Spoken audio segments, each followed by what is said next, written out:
Bonjour mes amis, ce sont ces ventilateurs qui me dérangeaient. Eh bien, nous sommes heureux d'être ici ce matin, juste pour quelques instants, pour vous parler.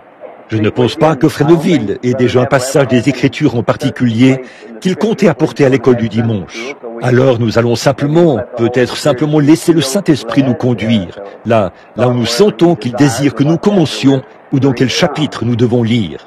J'aime bien procéder ainsi. De cette manière, il n'y a aucune routine dans ce qu'on fait, ni aucun formalisme. On reçoit simplement cela comme venant du Seigneur, et on va de l'avant. Et j'ai été assez occupé. Nous avons eu une merveilleuse série de réunions au Cadle Tabernacle. Et outre les guérisons, la partie la plus merveilleuse, à mon avis, c'était l'appel à l'autel d'hier soir. Des centaines de personnes se sont précipitées dans la ligne, là, et se sont massées tout autour de l'autel, dans toutes les allées et partout sur les côtés. Et c'étaient des gens qui venaient au Seigneur Jésus-Christ. Et c'est ça l'essentiel, après tout. Voir des gens naître de nouveau et entrer dans la présence de Dieu. Et voyez-vous, ce petit groupe ici, nous n'avons pas de dénomination, ni de membres. Nous avons simplement de la communion les uns avec les autres. Ceux qui viennent, nous leur prêchons l'Évangile. Ce matin, je voulais simplement souligner la présence de deux frères qui sont là, au fond, que je connais très bien. Ce sont deux de mes précieux amis. Frère Sothman du Canada, lui et son ami. Ils viennent je crois qu'ils sont l'homme au bonbon. Où habitez-vous encore, frère? Je n'arrive pas.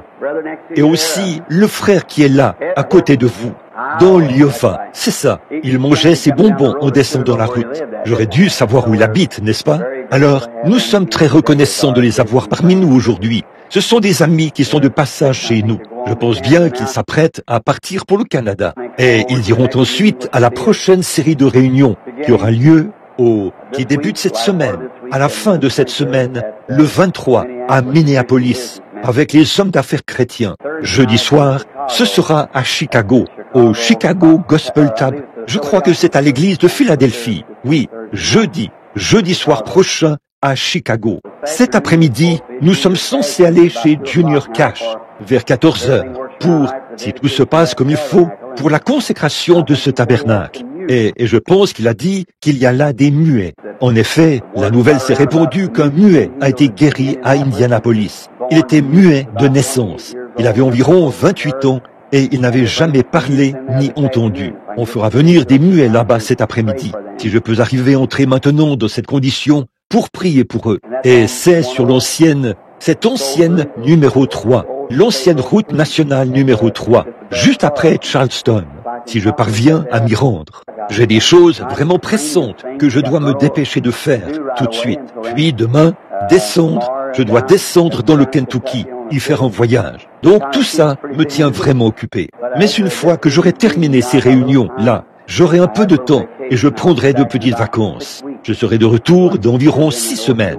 Je vais aller au Canada, puis sur la côte ouest. Alors, soyez en prière pour moi. J'ai beaucoup de décisions à prendre tout de suite, des décisions très importantes. Alors, priez pour moi. Je compte sur vous pour prier pour moi. Maintenant, quant au service de ce soir, notre bien-aimé pasteur, Fresneville, qui a toujours été une source d'inspiration. En venant ce matin, je me disais que j'allais simplement m'asseoir et l'écouter parler. Mais c'est un homme d'une grande courtoisie et il veut avoir quelqu'un qu'il estime. Je pense que c'est l'écriture, ça. Estimez-vous mutuellement. Vous voyez, j'aime ça. Et je suis sûr que nous sommes tous heureux que Fresneville, notre pasteur, soit ce genre de personne. Un homme, ce qu'il est, il l'est en son cœur. Vous voyez et en agissant ainsi, cela montre ce qu'il est. Bon, je ne suis pas tout à fait prêt. Eh bien, pour tout dire, ça fait environ 35 minutes que je suis réveillé. Alors, je ne sais pas trop par quoi commencer. J'ai 3 passages ici dans les Écritures. L'un se trouve dans 1 Pierre, l'autre dans le livre de Jude et l'autre dans l'Apocalypse. Alors, par où allons-nous commencer maintenant?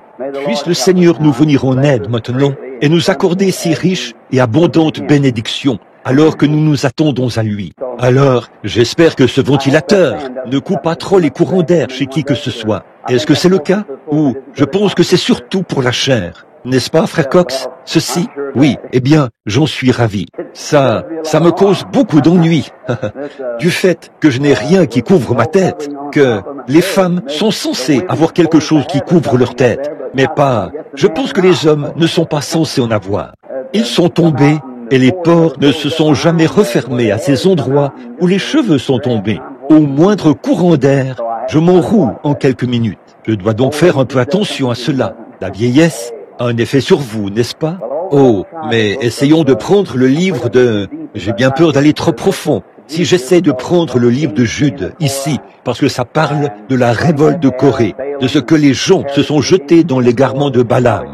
Ils se sont perdus par la révolte de Corée, ce qui nous prendra probablement beaucoup de temps. Nous voulons prier pour les malades qui sont ici ce matin. Prenons Apocalypse. Commençons là, seulement un verset ou deux, pour avoir un peu de contexte et enseigner pendant quelques minutes jusqu'à ce que les enfants sortent. Et là, nous allons terminer et prier directement pour les malades. Bon, ce livre est le dernier livre de la Bible. Et il n'y a personne ici. Ce même livre dit que personne dans le ciel ou sur la terre ou sous la terre ne fut digne ou ne put prendre le livre, l'ouvrir ou en rompre les sceaux ou quoi que ce soit d'autre. Personne, qu'il soit archevêque ou qui que ce soit d'autre, n'était digne. Il n'avait aucun moyen de le faire. Puis vint l'agneau qui avait été immolé avant la fondation du monde. Et il prit le livre de la main droite de celui qui était assis sur le trône. Et, car il était digne, et il l'ouvrit et en rompit les sceaux. Alors, demandons-lui s'il veut bien rompre et ouvrir cela pour nous ce matin, alors que nous courbons la tête pendant un instant. Notre Père Céleste, nous te sommes reconnaissants aujourd'hui d'avoir le privilège de venir à toi par la prière. Et nous croyons et nous avons la foi que tu honoreras tout ce que nous demandons. Pas parce que c'est nous qui le demandons, mais parce que nous obéissons à ce que tu as dit. Demandez, vous recevrez. Vous ne possédez pas parce que vous ne demandez pas. Vous ne demandez pas parce que vous ne croyez pas. Alors Père, nous aimons te demander des choses, car nous croyons que nous recevrons ce que nous avons demandé. Et tout d'abord, Père, pour mes propres péchés et pour les péchés de cette assemblée ce matin, je te demande humblement pardon pour tous les péchés de désobéissance et les péchés d'omission, et peu importe ce que ça pourrait être. Nous prions, Dieu, qu'en ce moment, tu purifies nos cœurs et nos âmes de toute iniquité, de tout péché, de toute offense, et que le Saint-Esprit renouvelle en nous un cœur et un esprit juste, afin de te servir. Accorde-le, Père. Et nous te prions de guérir tous les malades et les affligés par la parole. La foi vient de ce qu'on entend, et ce qu'on entend vient de la parole de Dieu. Puisse le Saint-Esprit venir maintenant et se saisir de la parole, la faire pénétrer dans ses cœurs, nouveaux, frais et purs, qui sont dans l'auditoire, et les planter par une grande foi qui les fera avancer encore plus loin sur le chemin, là-haut, jusqu'à ce qu'ils entrent dans la présence du Seigneur Jésus et qu'ils reçoivent leur guérison, les bénédictions qu'ils demandent. Car c'est dans ce but que nous sommes ici, pour te prier, pour t'adresser les requêtes, pour être purifiés et récurés, et être guéris, et pour être remis en service, Seigneur, pour te servir dans chaque petit coin où tu nous as envoyés. Nous le demandons au nom du Seigneur Jésus, le Fils de Dieu. Amen. Le livre de l'Apocalypse était le scellement du dernier témoignage du Seigneur Jésus. Et il était donné, le chapitre 1er, c'est là que nous allons commencer. Je me disais que nous pourrions peut-être commencer par certains autres symboles. Bon, le livre tout entier est écrit en symboles. Il n'y a pratiquement rien qui est la parole directe, où on peut simplement l'appliquer et dire « c'est en symbole ». Dieu a une manière de faire cela et une raison de le faire. Dieu ne fait rien sans qu'il ait une raison de le faire. Et est-ce que quelqu'un... Ceci est une classe. Est-ce que quelqu'un aurait une idée de la raison pour laquelle il a fait ça? La voici. C'était pour qu'il puisse cacher cela aux yeux des sages et des intelligents, et de le révéler aux enfants qui seraient disposés à apprendre. N'est-il pas aimable de nous avoir fait ainsi? Or, si les grands érudits et tout avait tout l'évangile de la manière dont il le présente. Il faudrait nous soumettre à cela. Et là, il ferait toutes sortes de traditions et tout. Et nous aurions beaucoup de fils à retordre. Et il présenterait l'évangile avec un discours d'une telle érudition que, eh bien, cela nous passerait au-dessus de la tête. Et nous ne saurions rien sur cela. Mais nous sommes si reconnaissants que notre bienveillant Père Céleste ait été miséricordieux envers les pauvres et les illettrés, comme moi je le suis, de m'avoir promis, et à vous, que si simplement nous nous approchions et nous demandions, il se révélerait à nous. N'est-ce pas merveilleux? Tous nos credos, toutes nos émotions et tout ce que nous avons, toutes ces choses ne sont que des ajouts. Il n'y a qu'une seule chose qu'une personne doit faire pour connaître Christ.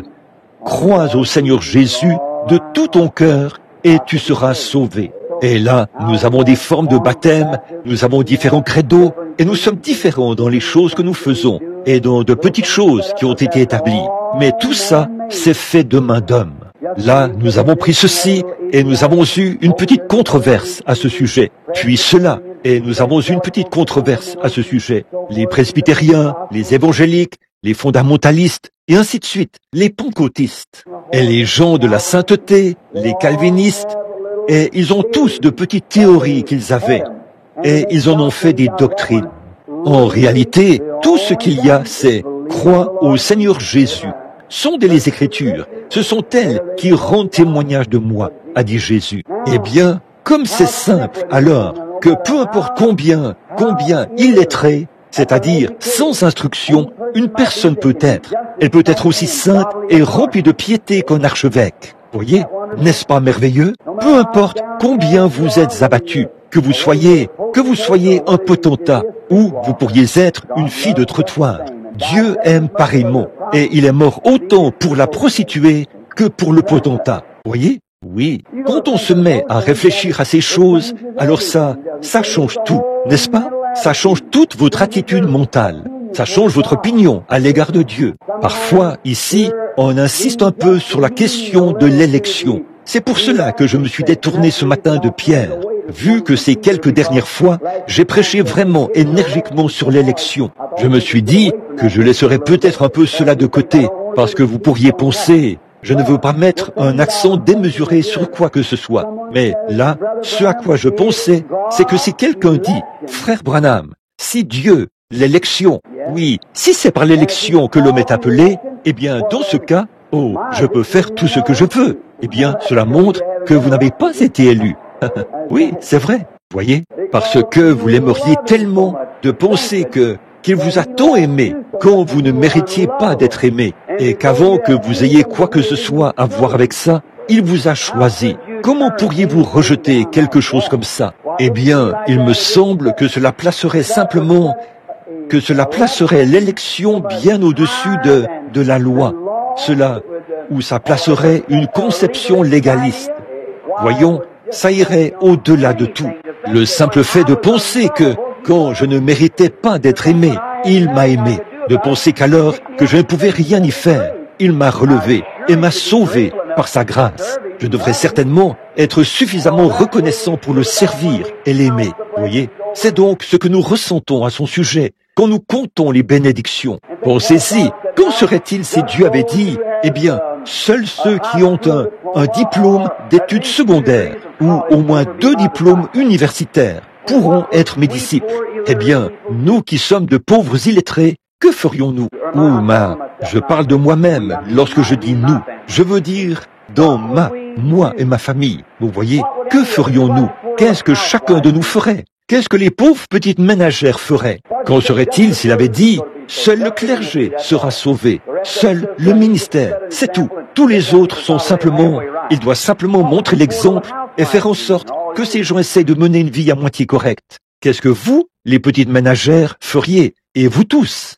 Vous seriez perdus. Qu'en serait-il s'il avait juste dit « la race blanche sera sauvée » et rien d'autre? La race noire, la race brune, la race jaune, aucun de vous n'a rien à y voir. Vous êtes tous perdus. Ne serait-ce pas terrible? Je suis si heureux qu'il ait dit que celui qui veut, vienne.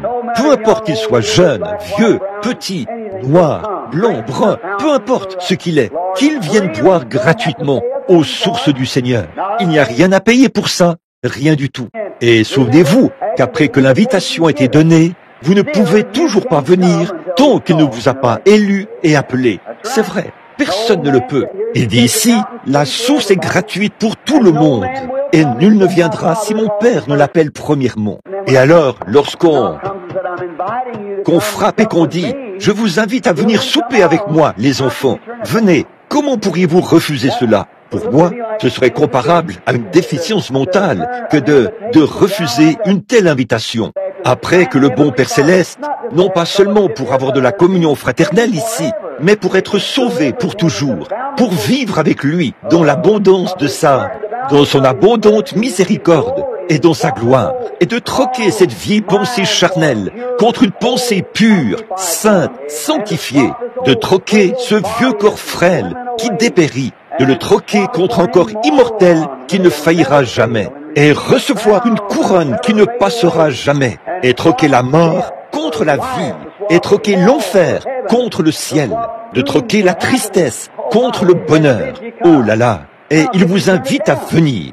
Comment pourriez-vous refuser cela? Voyez, comment pourriez-vous refuser cela? C'est terrible même de penser à l'idée de refuser cela, n'est-ce pas? Et oh là là, j'aime voir Dieu guérir ses enfants, certainement, comprenez-moi bien. Mais il y a une chose que j'ai remarquée, si vous l'avez remarqué ces derniers temps, j'ai essayé, partout où je vais, quand on m'invite, de m'efforcer de prêcher un tout petit peu.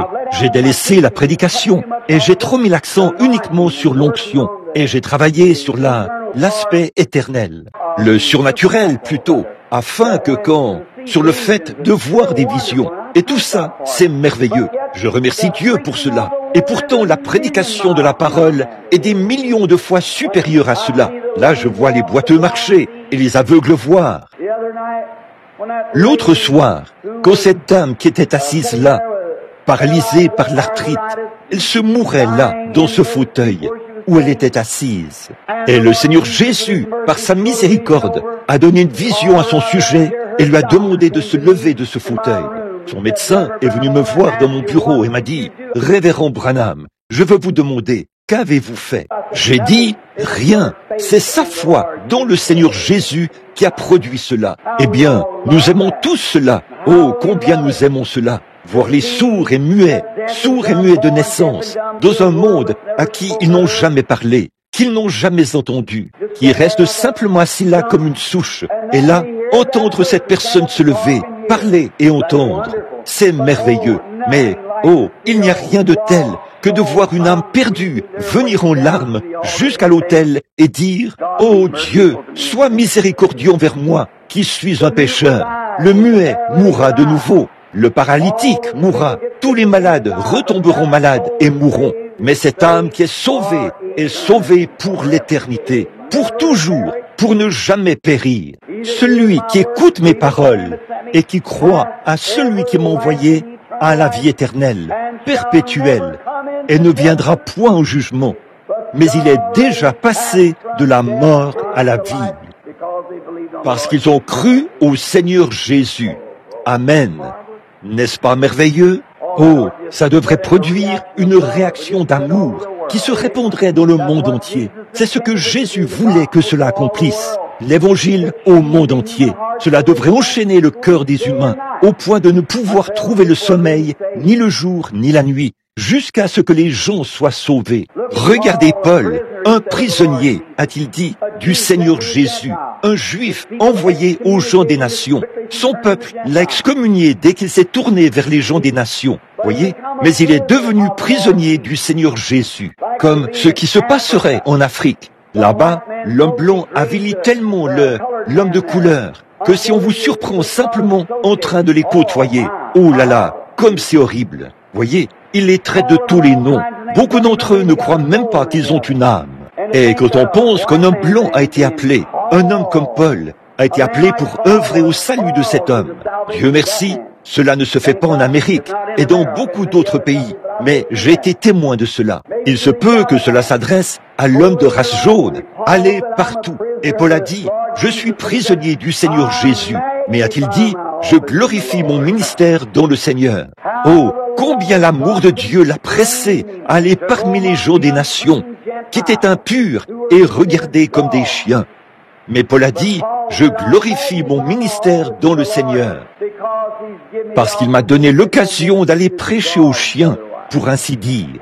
Jésus lui-même a considéré la femme qui était des nations, comme nous le sommes, nous qui sommes ici, la femme syrophénicienne. Il lui a dit, il n'est pas bien de prendre le pain des enfants et de le donner aux petits chiens. Elle a dit, c'est vrai Seigneur, mais les petits chiens sont disposés à manger les miettes qui tombent de la table du maître.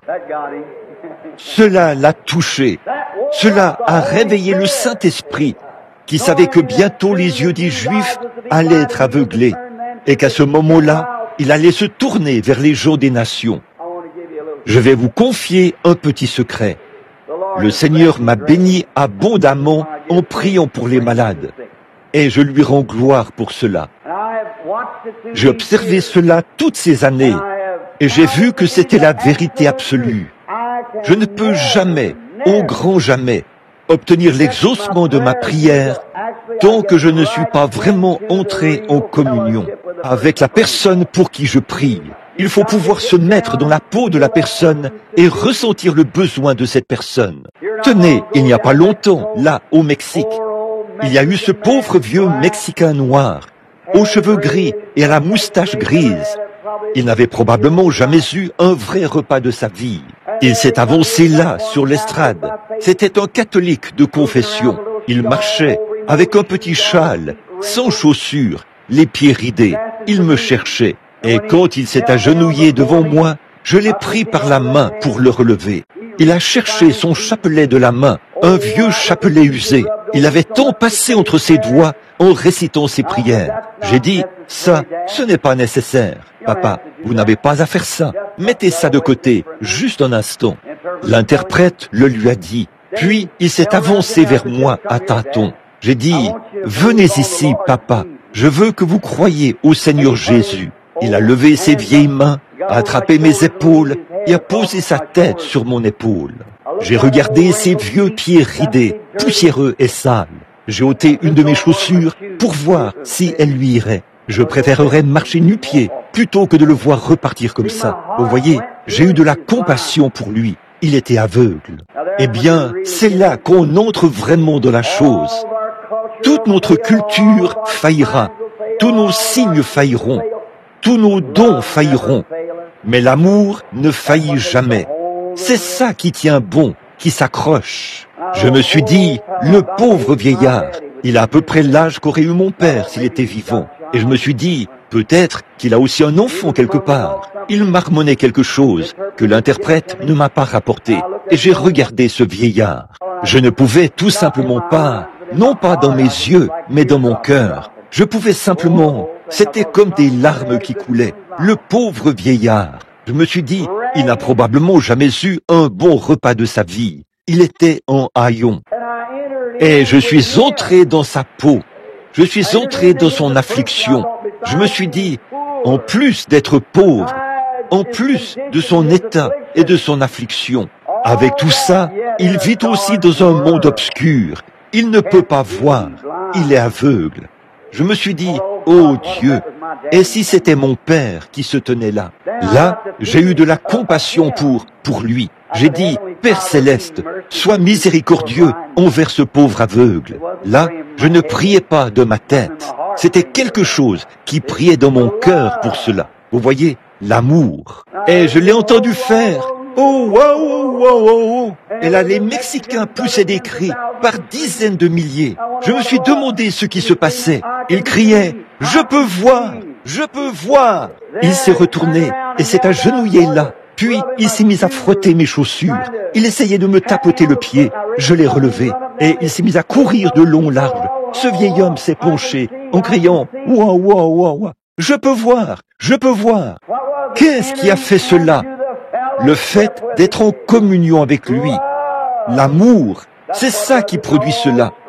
Pas d'effort, juste de l'amour pur et sans mélange. Ça surpassera tous les dons d'imposition des mains. Ça surpassera toutes les interprétations et tout le parler en langue. Ça surpassera tous les Je le dirai avec une voix mélodieuse, comme en chantant. Ça surpassera toute chose si seulement vous pénétrez dans l'amour de Dieu avec la personne que vous essayez de gagner au Seigneur Jésus. Oh, dites-vous, frère Branham, je ne prie pas pour les malades. J'ai quelqu'un. Très bien. S'il n'est pas sauvé, ne fabriquez rien. Le Saint-Esprit sait ce qu'il en est. Ne soyez pas hypocrite. Soyez vraiment sérieux. Mettez-vous à étudier le cas de votre pauvre ami perdu, au point que vous ne pouvez tout simplement plus supporter cette situation, jour et nuit. Il vous faut simplement aller vers eux, avec amour. Voyez ce que le Saint-Esprit fera. Il va l'attirer vers vous, à tous les coups. L'amour de Dieu nous presse. Dites donc, je n'ai même pas encore abordé mon sujet, et il est déjà temps pour moi de terminer. Les enfants arrivent. Lisons quand même un verset. Révélation de Jésus-Christ que Dieu lui a donnée. J'aime ça, pas vous? La révélation. Une révélation, qu'est-ce que c'est? C'est quelque chose qui a été révélé. La révélation de Jésus-Christ. C'est ce qu'est cette Bible. Cette Bible doit révéler Jésus-Christ. La Genèse révèle Christ. L'Exode révèle Christ. Oh là là, quand je replonge là-dedans, tout de suite je me sens religieux, ou je me mets à voir ce sentiment-là. Genèse, Exode, Lévitique, Nombre, Deutéronome, Josué, tous, chacun d'eux, même dans Naomi, Ruth, Job, ils sont tous une révélation de Jésus-Christ. Qu'en lui habite la plénitude qui couvre tout l'espace et le temps. Et tout le contenu de l'éternité, c'est Jésus-Christ. Et toutes ces petites choses-ci ne sont que des semences en vue de ce glorieux jour de rencontre où la race humaine sera présentée au Seigneur Jésus à la résurrection. La révélation. Dieu qui révèle des choses. L'arbre révèle Jésus-Christ. La fleur révèle Jésus-Christ. La vie sanctifiée révèle Jésus-Christ. Certainement, vous dites, comment la fleur peut-elle révéler Jésus-Christ? Elle meurt en automne et ressuscite au printemps. Amen. Elle joue son rôle sur la terre et elle l'embellit. Elle ouvre son petit cœur comme ça et dit, le passant regarde. Oh, n'est-ce pas merveilleux? Quel parfum, quel arôme lorsqu'on renifle l'odeur de la fleur. Puis l'abeille arrive là et dit, je vais prendre ma part. Le passant arrive là et prend sa part. Elle travaille jour et nuit pour rester radieuse, afin de s'offrir à quelqu'un d'autre. Ce n'est pas étonnant que Jésus ait dit, considérez les lys des champs, qui travaillent ni ne filent. Cependant, je vous dis que Salomon, dans toute sa gloire, n'a pas été vêtu comme eux. Alors le lys révélait Christ. On l'a appelé le lys de la vallée, la rose de Saron. Vous le voyez? Comme Monsieur le lys, le pasteur lys. C'est une merveilleuse école, un merveilleux enseignant de la Bible, Monsieur le lys. Il descend dans la vallée, dans les lieux obscurs. Il se hisse pour traverser les ténèbres de la terre. Et pourquoi le fait-il? Pour se glorifier, pour glorifier tout ce qui entre en contact avec lui. Et il est obligé de travailler jour et nuit pour maintenir l'éclat de sa beauté, pour que son parfum continue d'exhaler. Jour et nuit, il est tiré de la terre pour se donner. C'est ce que fait un vrai chrétien. On prie, on s'humilie et on reste devant Dieu jour et nuit pour pouvoir se donner à quelqu'un d'autre. Ce qui compte, ce n'est pas ce qu'on garde, mais ce qu'on donne. On doit se donner aux autres. C'est ce que Jésus a fait. Il s'est donné aux autres. Et cette révélation de lui-même, ici, la dernière révélation écrite.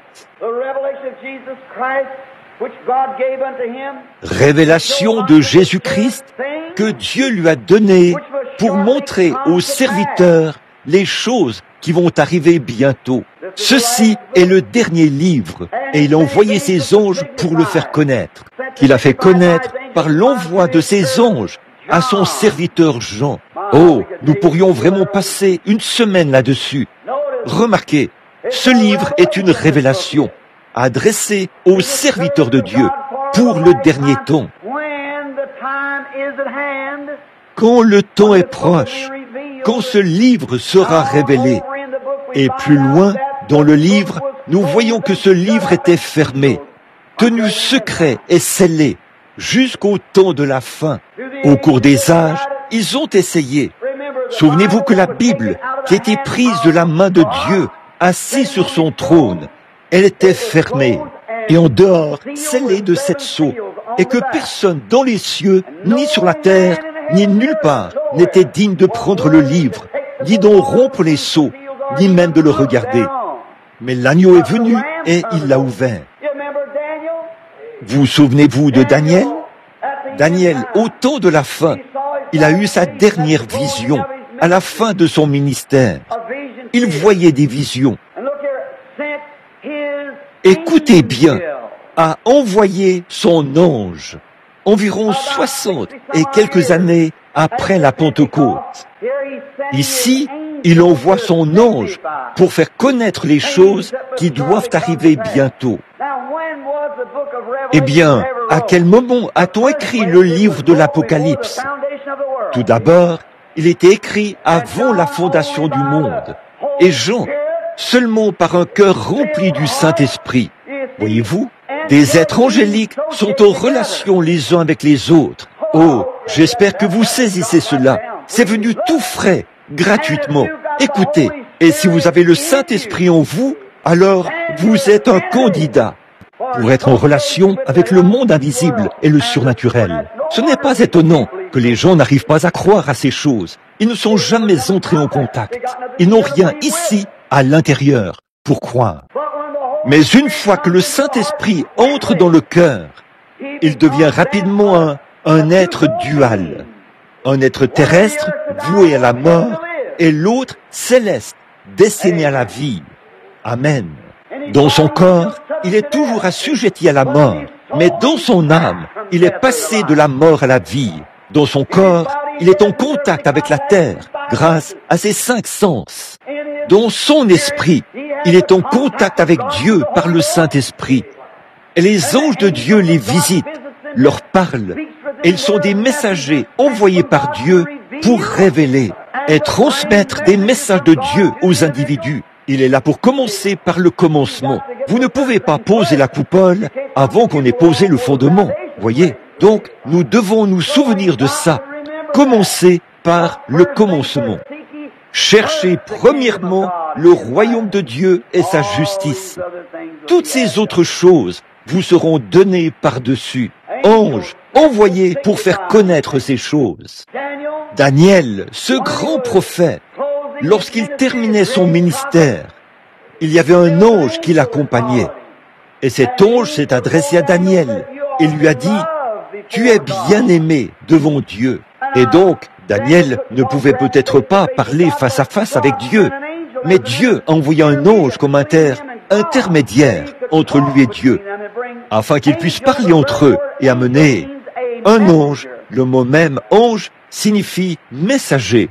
Si un jeune homme se présentait là, à la porte, qu'il frappait à la porte et disait à l'huissier, « J'ai ici un télégramme pour Madame une telle et Monsieur un tel », il serait un messager ou un ange terrestre.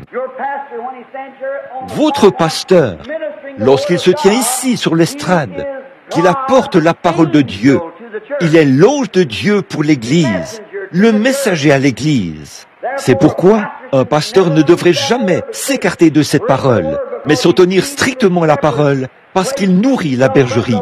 En effet, le mot pasteur signifie berger. Cherchez et voyez si ce n'est pas vrai. Un pasteur est un berger, et le Saint-Esprit l'a établi pour surveiller un certain troupeau, et pour le paître, en le nourrissant. De quoi? La parole de Dieu. Amen. Oh là là, quel! Observez tous ces noms. Ils signifient quelque chose. Chaque nom dans la Bible, quand vous voyez un nom dans la Bible, il signifie quelque chose. Saviez-vous que les femmes d'Israël, au moment de donner naissance aux 12 patriarches, chacune de ces mères, au moment de l'accouchement, quand le bébé naissait, elles gémissaient. C'est d'après les gémissements qu'elles émettaient que ces garçons étaient nommés. Et les gémissements même qu'elles émettaient indiquaient la nature de l'enfant et là où ils établiraient leur lieu de repos final. Chaque gémissement, amen, sous la puissance du Saint-Esprit. C'est pour ça que nous devrions gémir par l'Esprit. Eh bien là, ça ne veut pas dire toutes ces choses artificielles, mais je veux dire être vraiment dans les douleurs pour l'Église. C'est là que le Saint-Esprit, c'est là qu'on peut avoir un vrai parler en langue et l'interprétation. Le Saint-Esprit s'exprimant à travers les soupirs et la prière. Soyez aussi vraiment honnêtes. Ce sera quelque chose que vous verrez se produire sous peu. Alors Daniel, pour terminer, à la fin, il a vu un ange descendre et poser un pied sur la terre et l'autre sur la mer, avec l'arc-en-ciel au-dessus de sa tête.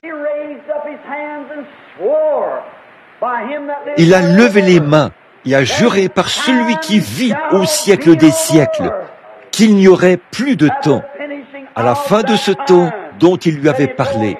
Autrement dit, ceci, ce corps temporel dans lequel nous vivons maintenant, depuis le temps de la venue d'un chef jusqu'à ce jour.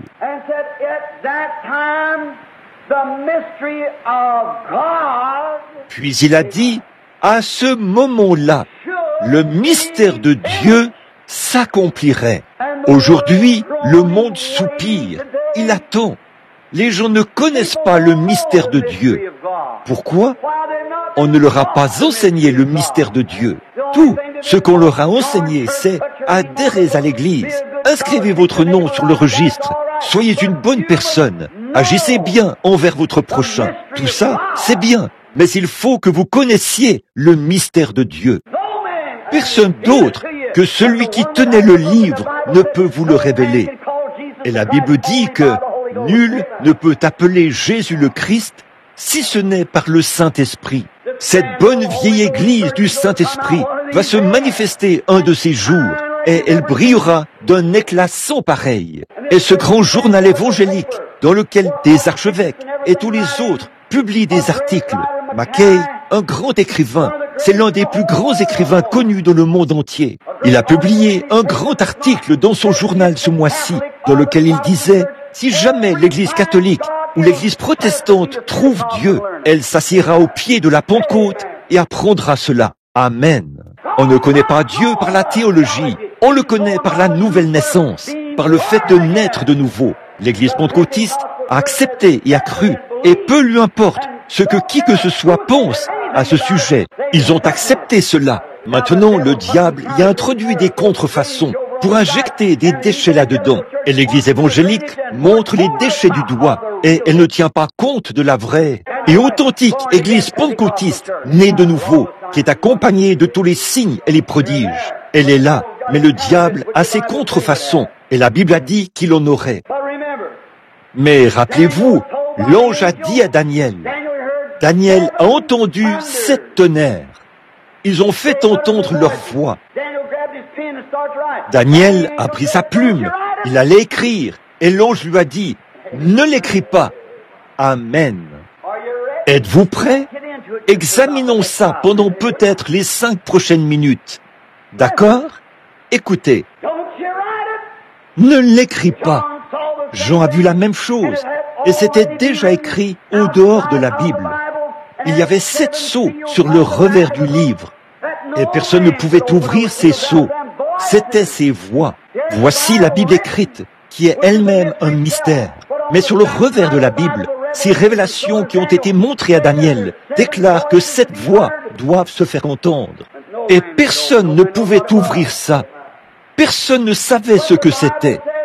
Mais la Bible déclare, et c'est ce qui a été dit à Daniel, et également à Jean, que dans les derniers jours, ces 7 voix seraient connues de la vraie, la véritable Église. Vous saisissez? Voyez-vous que la fausse Église et les contrefaçons font tout pour empêcher les grands hommes d'accéder à ces choses? Tout juste avant hier après-midi, l'un des plus grands évangélistes au monde était assis là dans mon bureau, à pleurer. Et il a reçu le baptême du Saint-Esprit pour que des dispositions soient prises afin que Billy Graham vienne chez moi dès qu'il sera à Louisville. J'ai noté son nom ici et tout, qu'il vienne dans le but de rechercher et de parler du baptême du Saint-Esprit et de sa puissance. Bon, ceci n'est pas une citation. Billy a déclaré, il a dit que quelque part, une femme se tenait là à pleurer. Elle avait un gros goitre, a-t-il dit, et quelque chose l'a frappée. Elle s'est précipitée vers elle pour prier pour elle. Puis il a dit, qu'est-ce qui m'est arrivé? Oh là là! Dieu, en ces derniers jours, va attirer les vrais cœurs de partout. Peu importe combien le diable a de contrefaçons et de balles de grain, Dieu fera sortir son église de là. Il y aura un scellement, aussi sûr que je me tiens sur cette estrade. Et l'heure est proche. Le froid et le formalisme s'éloignent. L'évangile social et évangélique et toutes ces autres choses ont disparu. Le côté fantastique se retrouve dans un fanatisme si radical que n'importe quel aveugle pourrait le voir. Mais Dieu est en train de faire sortir son Église. Comme le grand lys d'eau, cette toute minuscule semence prend naissance tout au fond d'un étang boueux, vaseux, sale et rempli de crasses de grenouilles. Puis il se ferait un passage à travers les ténèbres, à travers toute la boue et toute la crasse. Elle devient la chose la plus éclatante que vous ayez jamais regardée, avec un éclat semblable à celui du soleil. Il en est ainsi de l'Église du Dieu vivant, qui est née au milieu du fanatisme et du chaos. Mais elle s'est frayée un chemin à travers la crasse, au point de se retrouver maintenant au-dessus de la chose. Et elle déploie ses ailes pour le vol. Plusieurs courront ça et là, et ceux qui connaîtront leur Dieu accompliront des exploits en ce jour-là. La révélation que Dieu a donnée à son Église. Reste tranquille, petit troupeau. Reste à ta position, là où tu es. Comme sœur Gertie et sœur Angie le chantaient autrefois, ici. Tiens bon, ne vous inquiétez pas. Dieu attend et il essaye. Il s'efforce de révéler le mystère de Dieu à son Église. C'est ce qui retient en ce moment la venue de Christ et le glorieux millénium. Cette grande puissance surnaturelle qui, en fait, sommeille dans l'Église. Il y en a plus d'un derrière la chair ce matin qui prêche un évangile social. Mais au fond de son cœur, il croit vraiment. Et frère, il a la puissance de prêcher cela. Ce qu'il veut voir, c'est sa puissance manifestée dans sa beauté. Je suis si reconnaissant de voir ces choses s'accomplir. Je suis si heureux de voir cela se manifester. La révélation de Jésus-Christ. Jésus, dit la Bible, est le même hier, aujourd'hui et éternellement. Dieu, dans sa miséricorde infinie, par sa parole, pas par quelque chose de mystérieux, quelque chose de fanatique, mais c'est par la prédication de la parole qu'il se manifeste. Le Seigneur Jésus qui est ressuscité et qui vit. Il fait exactement les mêmes choses qu'il faisait lorsqu'il était ici sur terre. Il les fait à nouveau par sa puissance et sa manifestation. Et moi, quand j'aurai été élevé de la terre, j'attirerai tous les hommes à moi. De grands hommes au cœur affamé.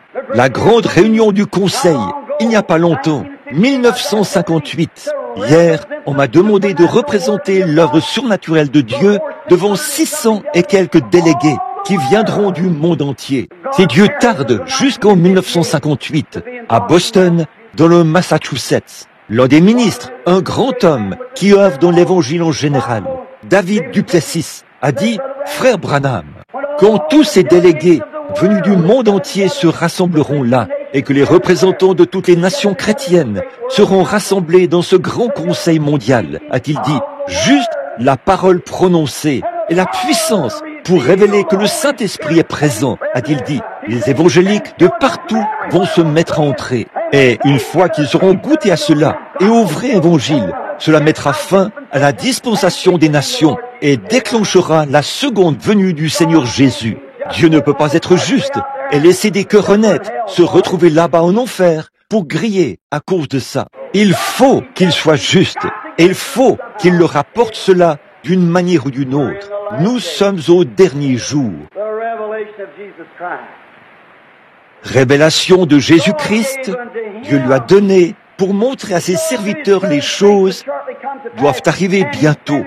et qu'il a fait connaître par l'envoi de son ange. Un ange, comment va-t-il faire connaître cela? Dieu a donné la révélation de Jésus-Christ à un serviteur, un prophète, sur l'île de Patmos. Il a fait connaître cela par un ange. Amen. J'espère que vous le voyez. N'est-il pas merveilleux? Regardez bien ce que Jean était. Lisons un autre verset et nous terminerons. Lequel a attesté la parole de Dieu. Il n'était pas embarqué dans une galère. Il n'était pas assis là avec un évangile social. Il s'en tenait strictement à la parole. Il a testé cela. Comment peut-il l'attester si la parole ne se manifeste pas par rapport à ce qu'il prêche? Si la parole est une semence, ça porte du fruit. Comment puis-je dire qu'il y a là un champ de maïs si la semence ne produit pas exactement du maïs? Pas vrai? Dieu attestait par Jean que c'est la parole de Dieu qu'il prêchait. A attesté la parole, un témoignage de Jésus-Christ, ce qu'il a vu. Heureux celui qui lit. Combien veulent une bénédiction? Alors, lisez cela. N'est-ce pas merveilleux? Heureux celui qui lit et ceux qui entendent la parole et de la prophétie et qui gardent les choses qui y sont écrites, car le temps est proche. Oh là là, si seulement nous pouvions voir ça tout de suite.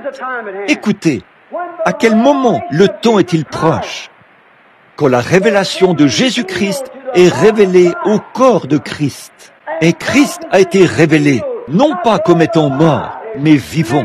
Il vit dans son Église et fait les mêmes choses qu'il faisait, le même ministère, le même évangile, les mêmes signes, le Christ ressuscité.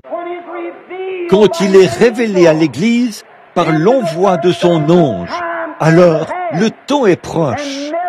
Et jamais il n'y a eu d'époque, depuis ce temps-là jusqu'à maintenant, où le mystère de Jésus-Christ a été révélé. Jusqu'à ces quelques dernières années. Donc, le temps est proche. Regardez le monde dans son état naturel. Les bombes atomiques, à hydrogène, au cobalt, toutes ces bombes et autres qu'il possède. Le monde entier tremble. Tout est ébranlé. Tout tremble. Toute la nature soupire. Vous le savez. Je le sais. Le Pentagone le sait. La Russie le sait. L'Angleterre le sait. Le monde le sait. Le temps est proche. Qu'est-ce qui fait que la nature tremble comme elle le fait? C'est parce que le temps est proche. Cette Église est, quant à sa délivrance, un type parfait d'Israël au moment de sa délivrance.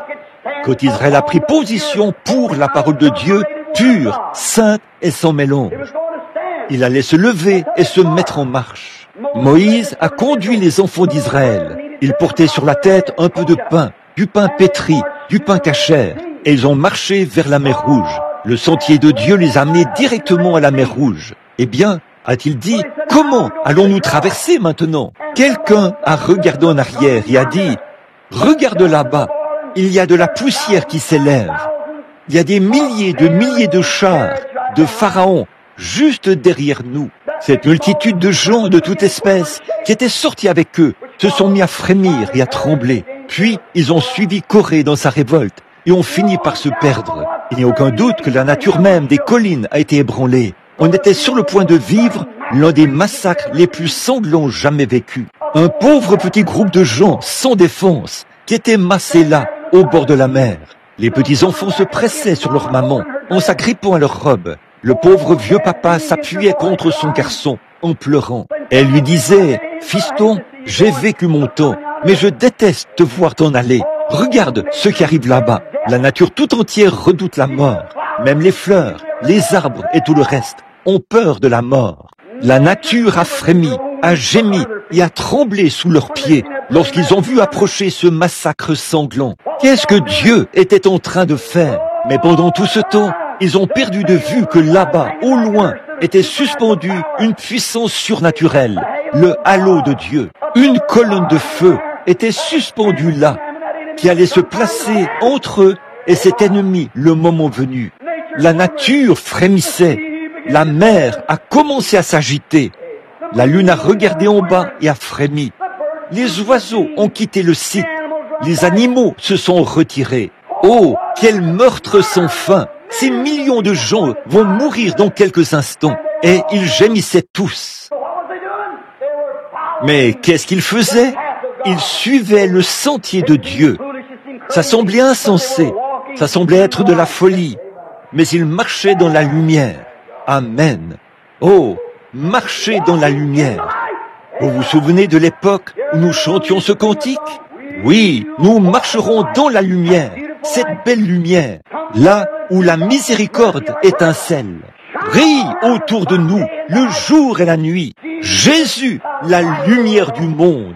Il est ressuscité des morts. Il est ici devant nous. Il a accompli des signes et des prodiges infaillibles. Non pas des choses fanatiques, mais les signes et les prodiges de la Bible, montrant qu'il est avec nous et qu'il nous conduit. Et nous arrivons à un point, et là sont suspendues des bombes.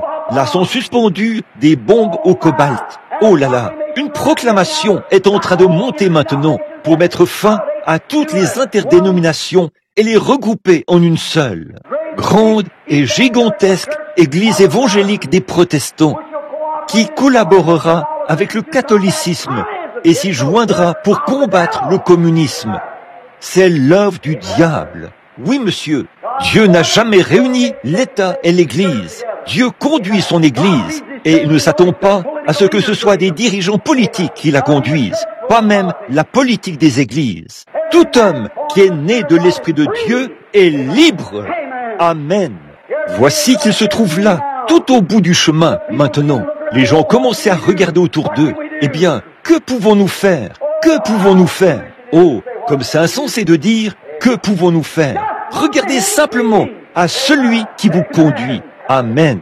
Qu'allons-nous faire? Frère, vous qui avez plus de 30 ans, sœur, vous qui avez les cheveux gris, et papa est assis à côté de vous, vous qui êtes malade et affligé, vous pouvez regarder votre main. Chaque fois que vous vous regardez les uns les autres, vous savez qu'une chose est certaine, vous allez mourir. Chaque fois que vous entendez une ambulance descendre la rue, elle indique que la mort vous attend. Chaque fois que vous passez près d'un cimetière et que vous voyez une tombe, cela indique que la mort vous attend. Chaque fois que vous voyez apparaître une ride sur votre visage, ou un cheveu gris, ou une épaule voûtée, cela indique que la mort vous attend. Oh, mais combien le chrétien peut être heureux alors qu'il se tient là, au bord de la mer Rouge. Moïse a tourné sa face vers Dieu et il s'est mis à prier. Cette colonne de feu est descendue et elle s'est placée entre eux et le danger. Pour eux, c'étaient les ténèbres. Si vous refusez la lumière, elle se changera en ténèbres à tous les coups. C'étaient les ténèbres pour eux. Mais pour ceux-ci, c'était la consigne de mise en route qui leur ordonnait de continuer d'avancer. Et quand ils sont arrivés à la mer s'est ouverte. Un grand vent d'est qui soufflait dans la même direction qu'eux et qui sifflait au-dessus de la tête de Pharaon est descendu et a refoulé la mer. La mer a eu peur parce que Dieu avait commandé un chemin à travers elle.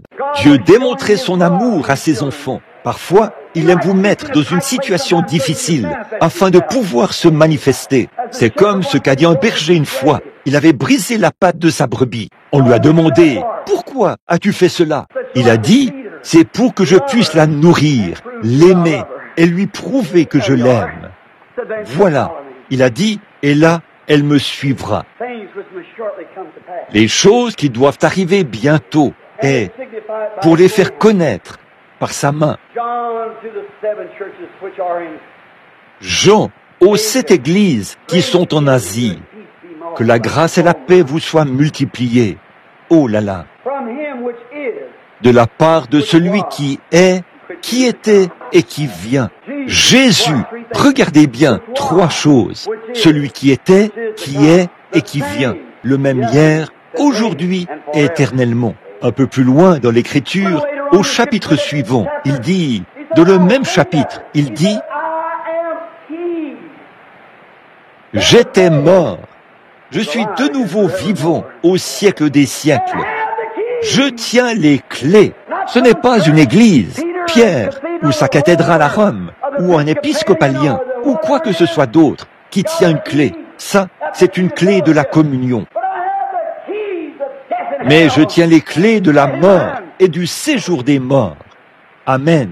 Oh, ne l'aimez-vous pas aujourd'hui? Il tient la clé de votre joie. Il tient la clé de votre bonheur. Il tient la clé de votre délivrance de la tombe. Je tiens la clé de la mort et du séjour des morts, le Hadès. Je peux déverrouiller le surnaturel. Je peux déverrouiller le naturel. Je tiens ici dans ma main la clé de la mort et du séjour des morts. Oh, il y a une source ouverte. Venez prendre des eaux de la vie gratuitement. Il y a une source remplie du sang, des veines d'Emmanuel. Tout pécheur plongé dans ce flot est lavé de tout péché. Quand on revient de là, frère, on n'a pas à prendre la parole d'un rabbin, d'un prêtre ou d'un prédicateur. Il y a dans votre cœur quelque chose qui vous a adouci pour que vous ayez la communion. Il y a quelque chose qui a fait disparaître toutes les choses anciennes. Et les choses qui s'y trouvent sont devenues nouvelles. Il y a là quelque chose qui vous a aimé, quelque chose qui est dans votre cœur. Paul a dit, il n'y a ni les choses présentes, ni les choses à venir, ni la maladie, ni le danger. Rien ne pourra jamais nous séparer de l'amour de Dieu manifesté en Jésus-Christ. Ni les médisances, ni les hauts, ni les bas, ni rien d'autre. Rien ne pourra jamais nous séparer de l'amour de Dieu manifesté en Jésus-Christ. La maladie, le chagrin, la faim, les querelles, les différends dans l'Église, les divergences d'opinion, peu importe ce que c'est, rien ne pourra jamais vous séparer de l'amour de Dieu. Ne voulez-vous pas plonger aujourd'hui, pendant que nous prions, cette sœur-ci, voudriez-vous vous avancer ici un instant, alors que nous courbons la tête pour un mot de prière? Juste avant de prier, je me demande si quelqu'un dans l'Église, dans le petit groupe qui est ici ce matin, dirait, « Frère Branham, souvenez-vous de moi, je lève la main. Je suis désolé d'avoir présenté un message décousu comme ce que j'ai dû faire ce matin, mais je n'ai que quelques minutes. Parce qu'il faut que je sois à un autre endroit dans peu de temps. Il y a un autre service qui est prévu et il faut que je parte tout de suite. Et je veux prier pour les malades avant de partir. Mais pendant que vous êtes ici, êtes-vous convaincu? Êtes-vous vraiment passé de la mort à la vie?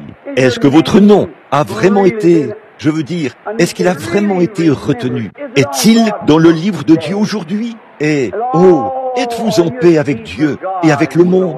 Et toutes les choses anciennes sont-elles passées et toutes choses devenues nouvelles? Y a-t-il dans votre cœur quelque chose de vraiment royal, riche, fraternel, pieux, que vous savez que le monde ne peut pas donner? Aimez-vous tellement les pécheurs que lorsque vous leur parlez, vous devenez tout simplement l'un d'entre eux? Paul a dit qu'il serait prêt à donner sa vie, à être rejeté, si Dieu voulait bien sauver certains de ses amis pécheurs. Autrement dit, son peuple, les Juifs, qui étaient contre lui. Est-ce là le genre de religion que vous avez ce matin, mon ami?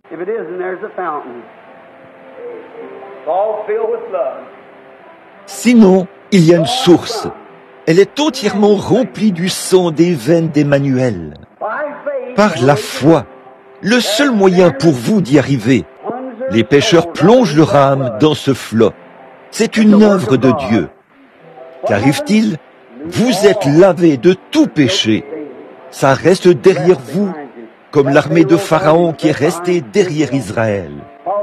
Suivez la directive, pas l'émotion, les directives.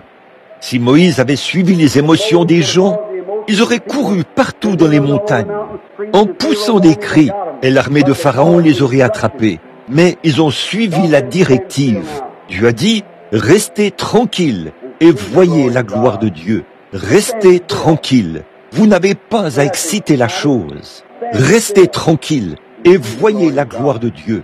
Car aujourd'hui, Dieu combattra et vous resterez tranquille. Ils ont simplement traversé la mer à pied. Après eux, les incirconcis, ces imitateurs, se sont noyés en essayant de le faire. Ô Dieu notre Père, ce tout petit troupeau est ici ce matin, mais assis ici, il y a de vrais hommes et de vraies femmes qui sont tes enfants, qui croient en toi et qui t'aiment. Je prie, ô Dieu, pour eux. Peut-être que certains d'entre eux ne t'ont pas encore accepté, qui n'ont jamais vraiment eu l'expérience de la mort à toutes les vieilles choses charnelles du monde. Elles ont simplement vécu sur la base d'une confession d'église. Ils l'ont dit aux gens, et l'ont dit à d'autres. Peut-être qu'ils ont été baptisés, ou quelque chose comme ça, selon un article chrétien, mais qu'ils n'ont jamais vraiment été sauvés. Ils ne savent pas vraiment ce que c'est. Peut-être qu'ils n'ont été chrétiens que par une profession mentale, émotive, intellectuelle. Ils pensent qu'ils sont en règle, selon un séminaire où telle voie paraît droite à un homme. Il vous semble qu'elle est droite et que vous l'avez saisie, mais son issue, c'est la voie de la mort. Oh Dieu, fais que chaque homme, femme, garçon ou fille sonde son cœur en ce moment, non pas eux-mêmes, mais fais que le Saint-Esprit les sonde. Et s'ils concluent en leur cœur, oui, je crois que j'avais tort, je n'en suis pas encore vraiment arrivé au point où toutes ces choses sont passées.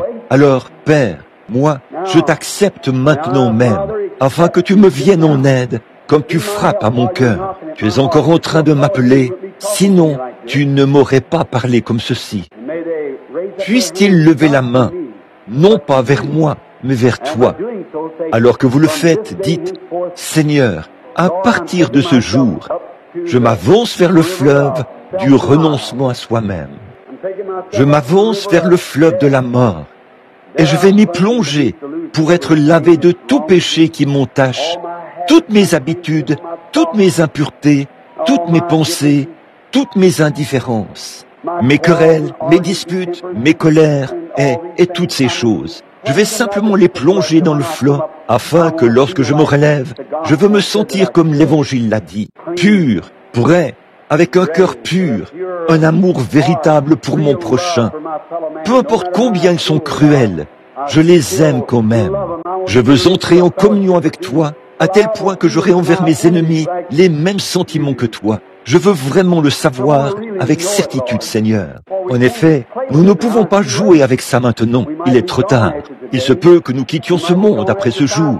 Il se peut que nous quittions ce monde dans 5 minutes. Nous n'aurons plus jamais une autre occasion. Et, ô Dieu, fais que les hommes et les femmes réfléchissent sérieusement à ceci, alors qu'ils sont assis dans cette petite église aujourd'hui, car nous le demandons au nom de Christ. Et pendant que vous avez la tête inclinée, je me demande s'il y en aura un qui lèvera la main pour dire « Ô Dieu, souviens-toi de moi. Je suis celui qui veut vivre cette expérience avec toi. Je lève la main. » Maintenant, si vous n'avez pas cette assurance de manière vraiment certaine, levez simplement la main. Que Dieu vous bénisse.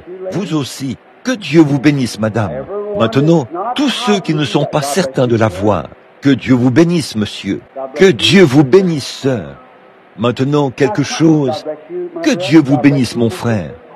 Que Dieu vous bénisse, ma sœur. Vous n'êtes pas vraiment certain. Voyez, une fois que vous l'expérimentez, frère, votre nature, tout ce que vous êtes est changé. Oh oui, frère Branham, je crois. Mais si ce n'est que quelque chose d'intellectuel, vous croyez parce que dans votre esprit, vous voulez croire. Ce n'est pas de ça que je parle en ce moment. Ce que je veux dire, c'est que vous avez vraiment été sauvés. Vous avez été scellés par l'amour éternel de Dieu. Et vous pouvez aimer les gens qui ne sont pas aimables envers vous, à tel point que vous pouvez vous tenir devant eux, leur prendre la main, non pas avec des fanatiques, ou par fanatisme, plutôt, mais d'un cœur si sincère que la personne peut le ressentir. Il sait si vous faites semblant ou pas. Prenez-lui la main et dites, mon très cher frère, j'avais tort. Je te prie de me pardonner. Je t'aime. Et avec ce genre d'attitude, pouvez-vous vraiment le faire du fond du cœur? Pouvez-vous rejeter toutes les choses du monde pour uniquement le servir? Occupe-t-il maintenant la première place dans votre vie? Si oui, soyez bénis et ces bénédictions reposeront sur vous. Sinon, acceptez-le maintenant même et il vous bénira et ces bénédictions reposeront sur vous. Ne préféreriez-vous pas qu'il soit content de vous?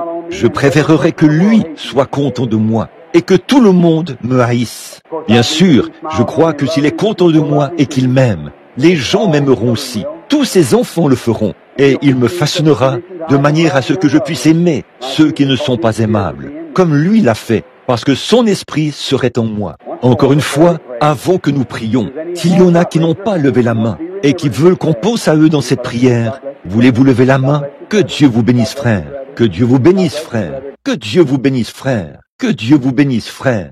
Que Dieu vous bénisse, sœur. Que Dieu vous bénisse, frère. C'est ça, très bien. Que Dieu te bénisse, fiston. Là, il vous voit. Un enregistrement est fait ce matin même.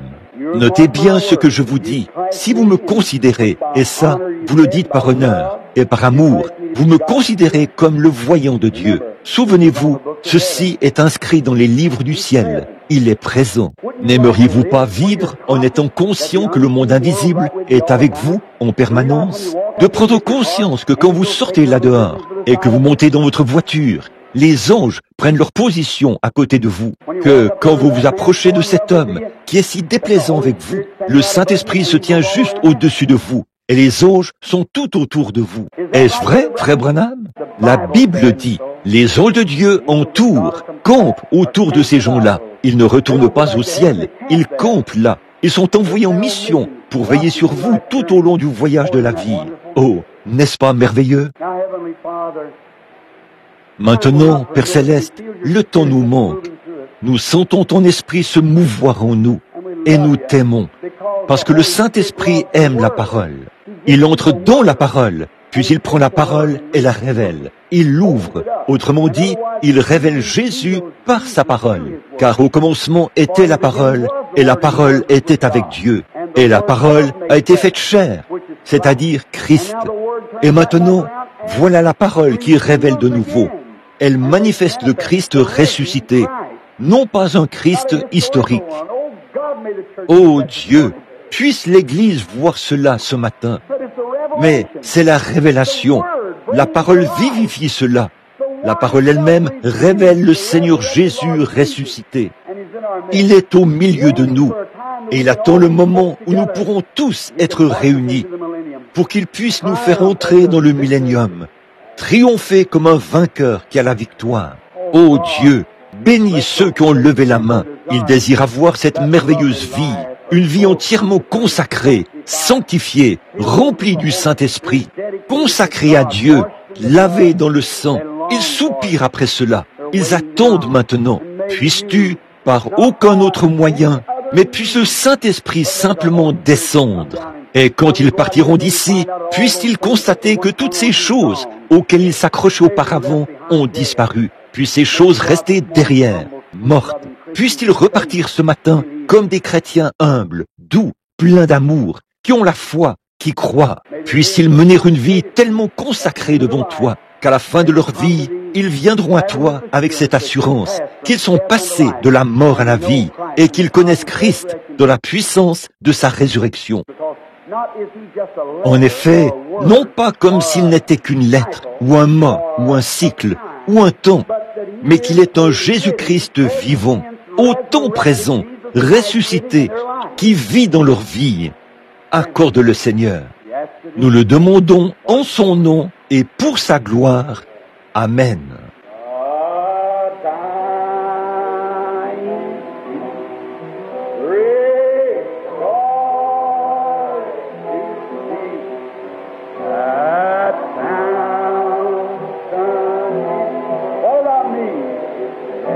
Did you rejoice it? And there may I go by and walk my sins away.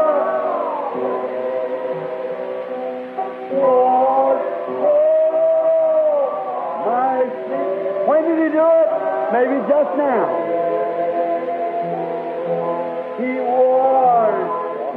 Dites, je lui ai confessé, je lui ai dit que je soupirais après cela. Alors, il les a lavés.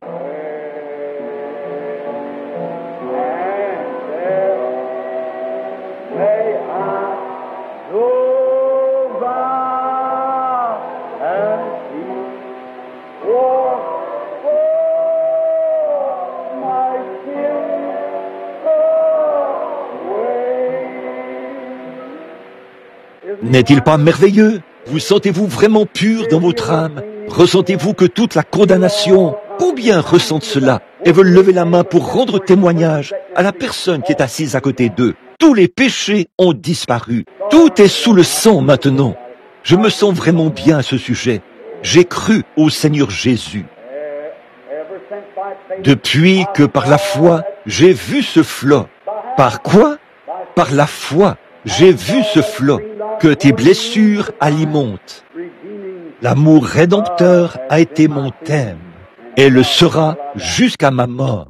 Très bien, tous ensemble maintenant.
Lentement, s'il vous plaît, sœur.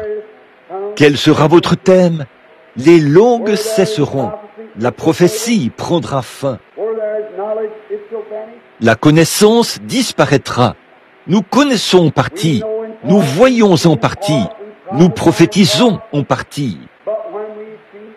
Mais lorsque nous verrons face à face, alors vous connaîtrez comme nous avons été connus. Quand ce qui est parfait sera venu, ce qui est partiel disparaîtra. Le parfait amour rédempteur est sans mélange du Saint-Esprit dans une âme humaine qui est passée de la mort à la vie. Oh, je me sens vraiment bien. Pas vous? Combien aimerait chanter un vieux cantique avec moi? Aimeriez-vous le faire? Celui que nous chantions il y a des années, quand le sol de l'église n'était que de la sciure. Tout le monde entrait, s'asseyait, on ne parlait pas. Tout le monde était silencieux au possible, assis à méditer. Le pianiste s'avançait là. J'étais dans la salle de prière, en train d'étudier. Ça commençait à la croix où mourut mon sauveur. Je suis venu brisé de douleur. Là, son sang purifia mon cœur. À son nom la gloire. Vous souvenez-vous de cette époque? Le Saint-Esprit descendait dans cette douceur et dans cet amour. Il convainquait les pécheurs et il venait à la croix. Chantons-le maintenant, tous ensemble. Combien le connaissent? Chantons-le maintenant, à l'ancienne mode, là. Très bien.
Je me demande si vous pourriez courber la tête un instant.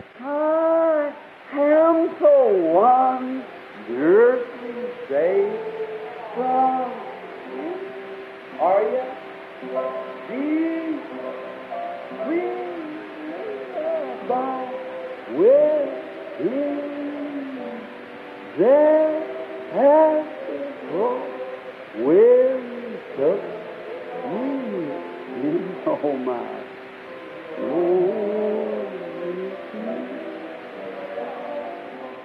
Maintenant, courbez simplement la tête et priez.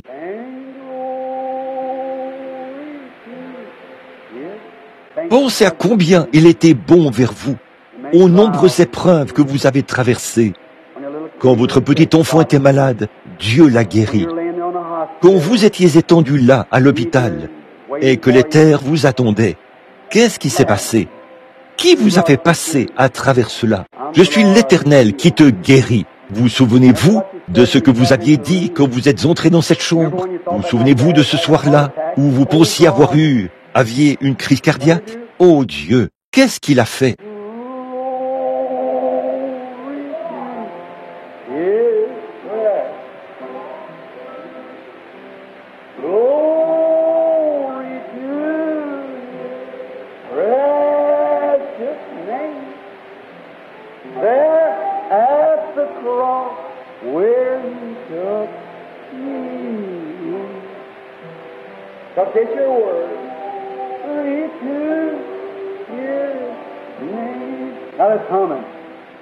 Maintenant, fredonnons-le.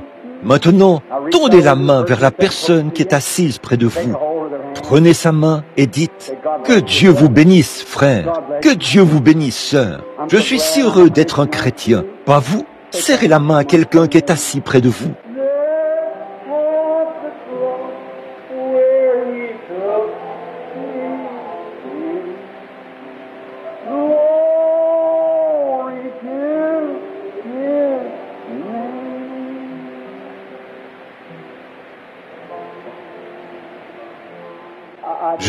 J'aime vraiment me sentir comme ça. J'aime adorer Dieu dans la tranquillité, comme ceci. Quelque chose qui a une réelle signification. Rien que sentir que quelque chose est proche. Que s'est-il passé?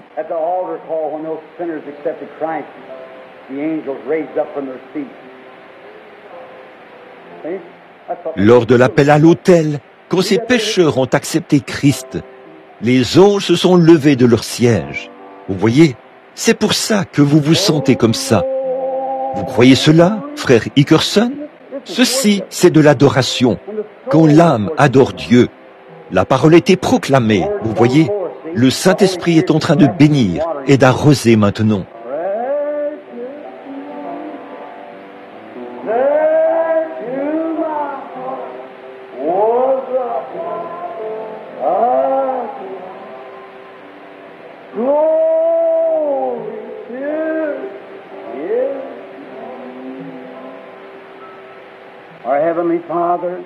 Notre Père Céleste, cette belle présence, cette présence sacrée du Saint-Esprit est ici, en train de bénir ses enfants.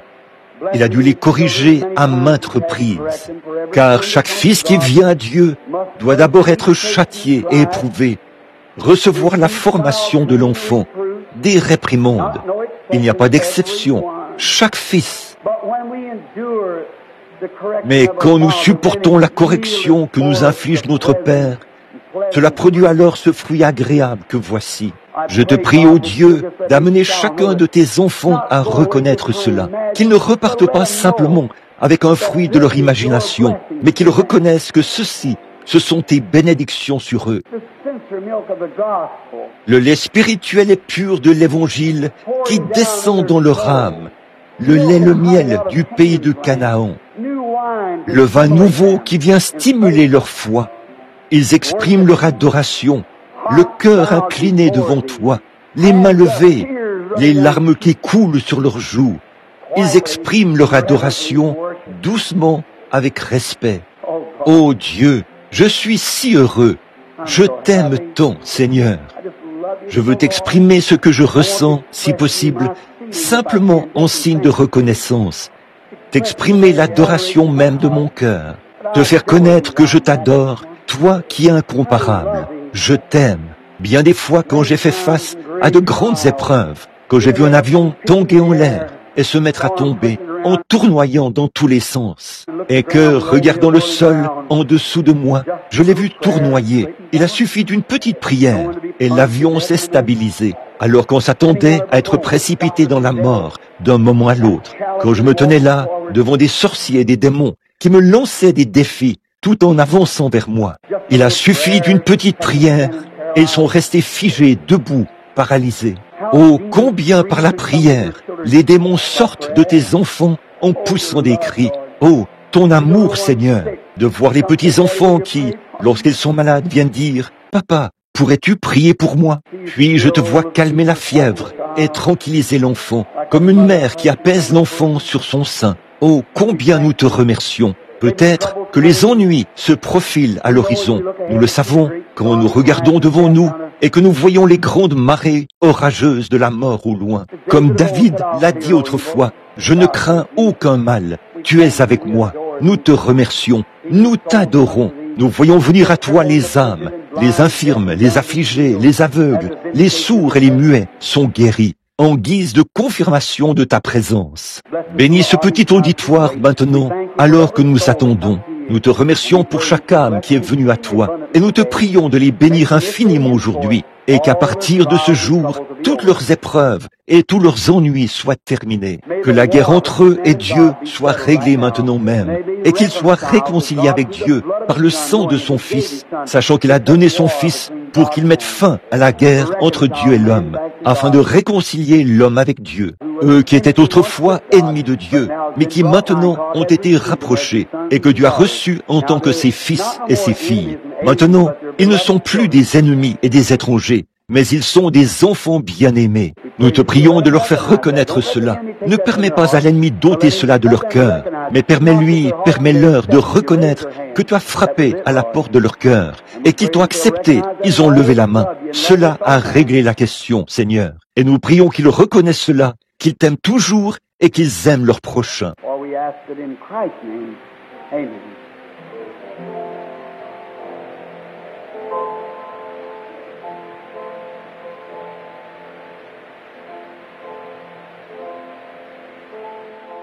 Car nous le demandons au nom de Christ. Amen. Shine all around us by day and by night. Jesus, the light of the world. We'll walk in this light. It's a beautiful light. It comes where the dewdrops of mercy are bright. Shine all around us by day and by night. Oh, Jesus, the light of the world. Come, ye saints of faith, proclaim Jesus, the light of the world. Then the bells of heaven will ring. Jesus, the light of the world. Vous l'aimez? Chantons maintenant. Voulez-vous? We'll walk in this light. It's such a beautiful light. It comes where the dewdrops of mercy are bright. Shine all around us by day and by night. Jesus, the light of the world. Je pense que je suis vraiment rempli à cause du réveil. Oh, chantons-le encore. Voulez-vous? Fermons les yeux et levons les mains, que vous soyez du Canada ou d'ailleurs. Le petit groupe de gens qui est ici nous vient de différentes régions du pays. Chantons-le maintenant. Fermons les yeux et levons les mains. Walk in this light. It's such a beautiful light. It comes where the dewdrops of mercy. shine all around my dear. Oh God, Jesus,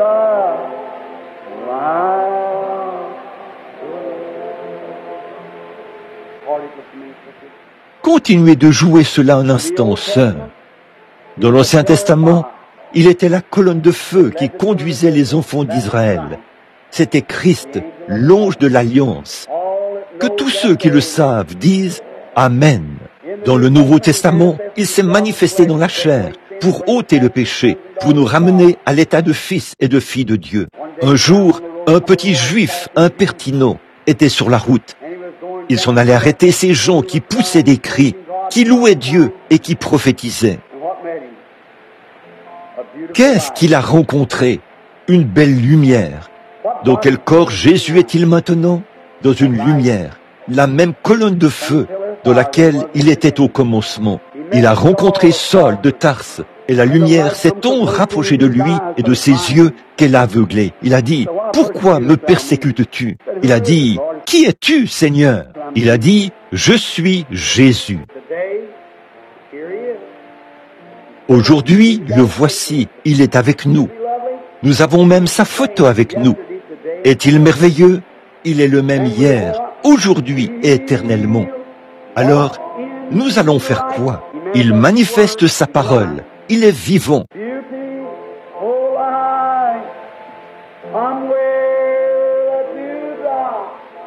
Maintenant, que les malades s'avancent maintenant à l'autel, ceux qui veulent qu'on prie pour eux.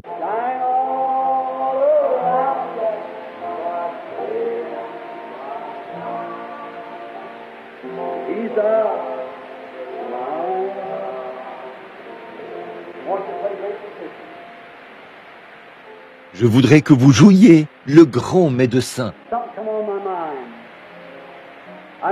Quelque chose m'est venu à l'esprit. Je me souviens qu'une fois, au cours d'un service, je priais pour les malades.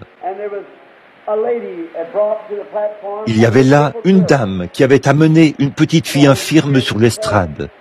Et le Saint-Esprit était présent. Et Bon, nous aurons terminé dans les 10 prochaines minutes. On a donc amené une petite fille infirme qui était atteinte de la polio. Ils ont dit que ça s'appelait la paralysie infantile. Elle avait les jambes atrophiées, repliées sous elle, et elle ne pouvait pas marcher. Vous savez où se tenait ce service de guérison? Aussi étrange que cela puisse paraître, c'était à une réunion chez les Duncars. Les Duncars, pas les pentecôtistes, les Duncars. Personne ne savait que j'étais là, aucune église. Le Seigneur m'avait tout simplement conduit là-bas. Il ne connaissait rien du baptême de l'Esprit. Vous parlez du ciel sur la terre. L'amour s'est répandu exactement comme il en a été maintenant. J'ai dit, maintenant, nous allons commencer la ligne de prière. J'ai dit, vous tous qui avez des cartes de prière, j'ai commencé par un certain numéro. Placez-vous à ma droite. On les a mis en ligne. La deuxième personne, environ, c'était une dame qui portait un petit bébé infirme, une petite fille. Le Saint-Esprit s'est mis en parler. Et la dame qui était assise au piano jouait. Le grand médecin est proche maintenant. Le compatissant Jésus. Il réconforte le cœur abattu. Aucun autre nom que Jésus. Pendant que ses doigts parcouraient ses touches en ivoire, j'avais dans ma poche une petite bouteille d'huile que j'avais préparée. C'était de l'huile d'olive qui provient de l'olivier. Ce soir-là, je me suis avancé et j'ai prié pour les malades. Je suis entré dans l'esprit et je me suis mis à pleurer. Les larmes ont commencé à couler sur mon visage. Je tenais cette huile et j'ai constaté que cette huile était, que mes larmes tombaient dans cette huile. Je suis allé chercher 3 autres éléments et j'ai oint dans cela. J'ai pris cela et oint cette petite fille avec ça. Je lui ai imposé les mains. J'ai dit, Père Céleste, tu es le grand médecin et tu es ici maintenant. Et la petite fille m'a regardé, elle s'est agitée et a sauté de mes bras. Elle est arrivée au sol et s'est mise à courir partout. Sa mère s'est évanouie, des Duncars. Et la dame qui était au piano a regardé autour d'elle. Elle est devenue toute blême et elle s'est évanouie. Et le piano a continué à jouer. Le grand médecin est proche maintenant. Le compatissant Jésus, il réconforte le cœur abattu. Aucun autre nom que Jésus. Une petite fille d'un quart qui était assise là. Je l'ai vue faire un grand effort pour reprendre son souffle. Elle n'avait jamais entendu parler de la Pentecôte. Une belle petite enfant avec de longs cheveux blonds, bien coiffés. Vous savez comment elle s'habille et ces petits chapeaux blonds qu'elle porte. C'est tombé de sa tête. Elle a levé la main et s'est mise à chanter. Elle ne savait pas ce qu'elle chantait, tellement elle était dans l'esprit. Et toute l'église, d'un même accord, est venue à l'autel en pleurs et a accepté le Seigneur Jésus. Et le Saint-Esprit les a tous baptisés dans l'amour. Oh, combien ils étaient là à pleurer, à se mettre en règle et à se serrer la main. Ça, c'est la Pentecôte. Le même Jésus est ici. Maintenant, n'essayez pas de... Vous voyez, vous essayez de vous dire, eh bien, votre pensée est fixée sur quelque chose qui se trouve loin là-bas. Et peut-être ceci, ou je vais tenter ma chance. Vous feriez mieux de retourner à votre place. À moins d'avoir pris la décision dans votre esprit, ce qu'il faut, c'est ceci. Une fois que vous saisissez cela, c'est terminé. Tant que ce n'est pas le cas, c'est encore là. Maintenant, si vous le voulez bien, approchez-vous le plus possible de l'autel et occupez tout l'espace. Je vais demander à Frère Neville de m'aider. Voici l'huile d'onction. Je veux que Frère Neville oigne chaque personne alors que je leur impose les mains. Maintenant, si vous le croyez vraiment, c'est réglé. Croyez vraiment de tout votre cœur. Chantons tout doucement maintenant, tous ensemble, alors que nous chantons maintenant le grand médecin.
Maintenant, avec la tête inclinée. Go on your way in peace to heaven and bear the name of Jesus. Our Heavenly Father,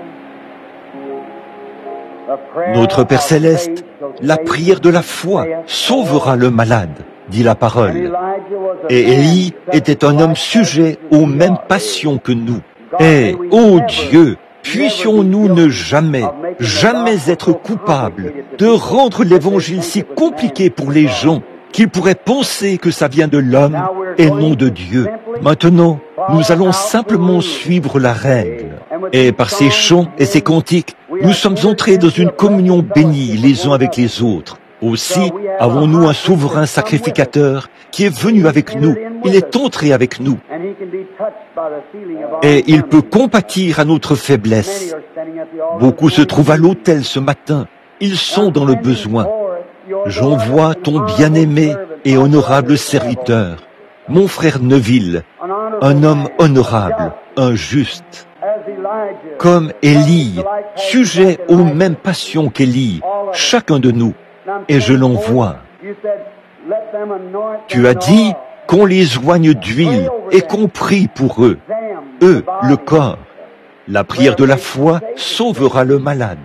Et de tout mon cœur, Seigneur, je prie pour chaque individu ici. Tu connais leurs besoins et je te prie de les guérir. Or, Jacques a écrit cela à l'intention de l'Église, sous l'inspiration du Saint-Esprit qui lui était donné par Dieu, ce qui était formulé avant la fondation du monde. Avant de partir, Jésus a dit, ils devront aussi imposer les mains aux malades, et les malades seront guéris. Alors que j'envoie mon frère faire le travail que Jacques, par le Saint-Esprit, a donné le mandat de faire, oindre. Nous venons aussi par le mandat donné par le Seigneur Jésus et le Saint-Esprit, leur imposer les mains, et les malades seront guéris. Maintenant, Seigneur, de tout mon cœur, il y a beaucoup de gens qui se joignent à moi ce matin. De toute ma force et de toute ma puissance, je prononce la prière de la foi pour chaque personne qui se tient ici, demandant qu'il n'ait aucun doute dans leur esprit, mais qu'ils retournent à leur siège avec une confiance absolue et parfaite que la commission de Dieu a été exécutée sur eux et que sa parole ne manquera pas d'être manifestée dans leur guérison. J'invoque sur eux cette bénédiction au nom de Jésus-Christ. Amen.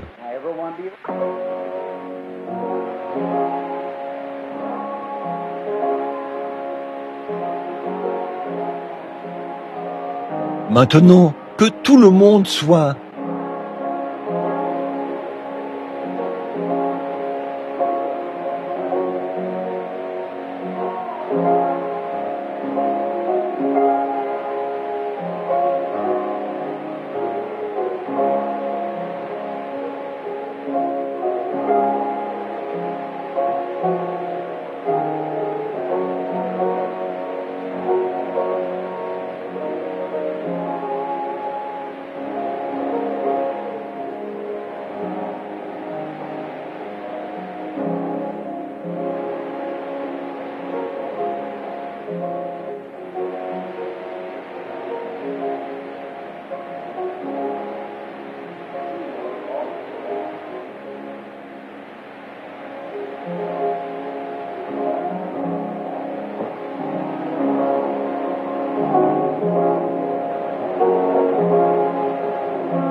lorsque j'avais prié pour une petite fille et que j'avais prophétisé pour elle au sujet d'une grosse excroissance qui se dressait sur sa tête et qui lui couvrait le visage, ici, et que j'avais dit que ça disparaîtrait et qu'elle se rétablirait. Voici la petite fille. Tout cela a disparu de son visage et tout le reste. Sa mère l'a menée pour la gloire de Dieu et pour montrer que tout s'est desséché et qu'il ne reste plus qu'une cicatrice.